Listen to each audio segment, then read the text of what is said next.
Dunedin councillor Fliss Butcher is one of 5 to announce they're stepping down from the DCC at the October election. But councillor Butcher is not planning to quit local politics altogether.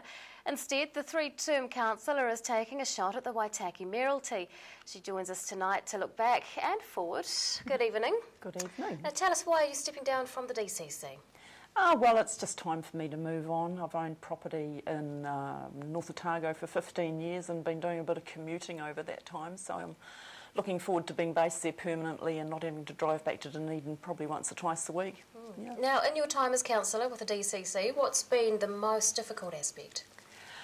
I think probably over the last 4 or 5 years, the emergence of the blogs, and I think the worst thing for me has been the anonymous blogging that goes on. People who don't have the guts to put their names to a little comment that they want to make and hide behind anonymity. That's been pretty stressful, but I've figured out a way to deal with it now, so watch that space. What's been the most satisfying aspect? Lots of it. I guess probably I went in on an environmental ticket, and I'm pretty pleased to see that a lot of that good work is now really just ingrained throughout council. Everything that they do now, every nook and cranny has got an environmental component to it, and that's really satisfying. Now, if you had your time again, would you do anything differently? Yes, I would. I'd be a lot more assertive. I wouldn't just sort of let the men take over the conversation, so just trying to get in there and have your say with rather than them bossing their way through it all, as men tend to do.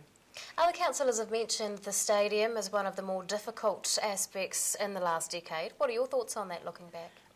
Yeah, of course it's up there, but I would have to say probably for me the John Wilson Drive saga was one of the things that was the most frustrating, because everybody wanted to be able to have a win-win solution. I mean, it's not the perfect solution we've got at the moment, but at least, you can either walk up there or drive there, and for me, I think that was probably the one that was the most frustrating. Now tell us about your decision to run in the Waitaki and vote for Fliss. Thank you. Yes, please do. Well, it's just, I've got 9 years of experience, and I thought, well, this is just crazy. I've got my health back, I'm fit, I've got my political mojo back again, Rebecca, and it's so good. I was just a bit burnt out the last few years, but I've got it all back now. So, well, this is ridiculous to waste 9 years of experience, learning about consents and the financial ins and outs of what a council needs to do. And I thought, well, I'm moving up to the Waitaki. I am going to put my hat in the ring and stand for the mayoralty. What's the general feeling in the community thus far? Oh, pretty good actually, positive. I think if anything, putting my name up has made a lot of people go, oh gosh, well, maybe we should have a go too. If she thinks she can do it, we can too. So that's good. It's just made a lot more people interested. Now, what advice would you give any new councillor that comes on board from October's election? Good question.